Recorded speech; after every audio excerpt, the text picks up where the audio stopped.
Så produkten som vi utvecklar på Cellfion kallas för ett jonselektivt membran som kan tillämpas inom olika energitekniker, till exempel bränsleceller som används för att omvandla vätgas till el och som tillämpas inom fordonsindustri och elektrolysörer som används för att producera grön vätgas.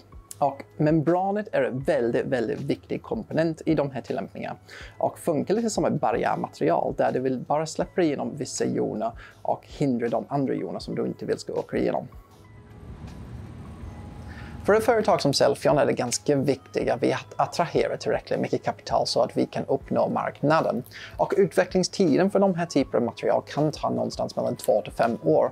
Och det är därför det var så viktigt för oss med de här investeringarna som vi har tagit in från till exempel Almi och våra andra investerare, Voima Ventures och Klimatet Invest.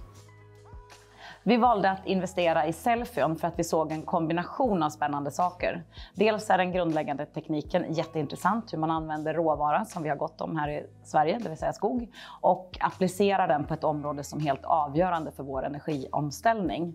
Dessutom har Cellfion ett väldigt spännande team där man kombinerar forskning med affärsmässig kompetens. Och det sammantaget gjorde att vi såg att det var en väldigt spännande möjlighet.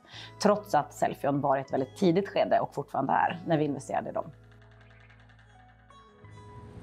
Almi Invest tillsammans med många andra aktörer i ekosystemet kring tidigt företagande, hela Almi-koncernen, företagarna och många andra aktörer i ekosystemet är enormt viktiga för att på ett tidigt skede tillföra både kapital och kompetens till den här typen av tidiga företag. Och det är inte minst viktigt för den här typen av bolag som kanske inte har lika snabbt till sin kommersialisering, utan man behöver verkligen använda ett antal år för att validera tekniken innan man kan gå till marknaden.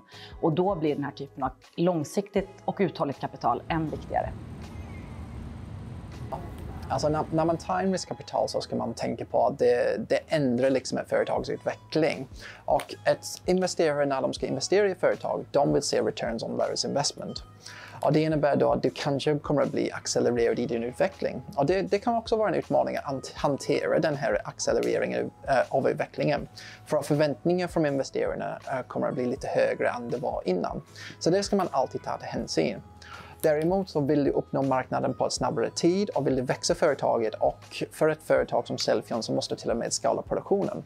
Det kanske är en av de enda sätt som man kan få ihop tillräckligt mycket kapital för att klara av resan och bli förtroendeleverantör till industrin. När man ska ta in kapital, det är väldigt viktigt att man väljer rätt investerare.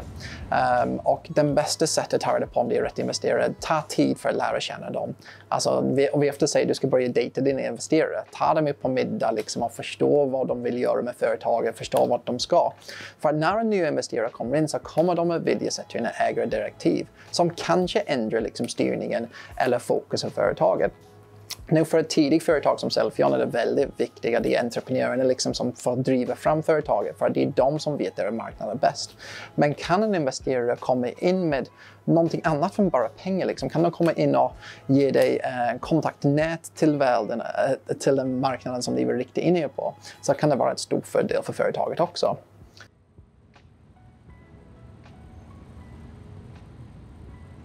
Nej, men det man gör är ju att man helt enkelt tar kontakt med någon av oss som jobbar på Almi Invest och ofta skickar in ett pitchdeck som kan vara mer eller mindre färdigt och mer eller mindre tydligt för oss då. Men det vi vill se där är ju egentligen grunderna i ett bolags affärsidé, vilken marknad man tänker adressera, vad den stora kommersiella möjligheten är, men också då var man står här och nu vad det gäller team och vad det gäller liksom, kanske mjukfinansiering och så vidare. Ni har ju varit väldigt framgångsrika med att söka mjukfinansiering. Nej, men jag vill verkligen uppmana alla innovativa bolag och inte minst då deep tech-bolag av den här sorten att tidigt söka sig till de sammanhangen där man kan få stöd och hjälp av andra peers, andra bolag som är i samma läge som här, som du beskriver. Det är massor med andra bolag som sitter här tillsammans med er. Men också till de verksamheterna där det finns coachning och stöd på olika sätt, inklusive både mjuk finansiering och så småningom access till privat riskkapital. Ja, precis. Och om Karin ringer, svara på telefonen.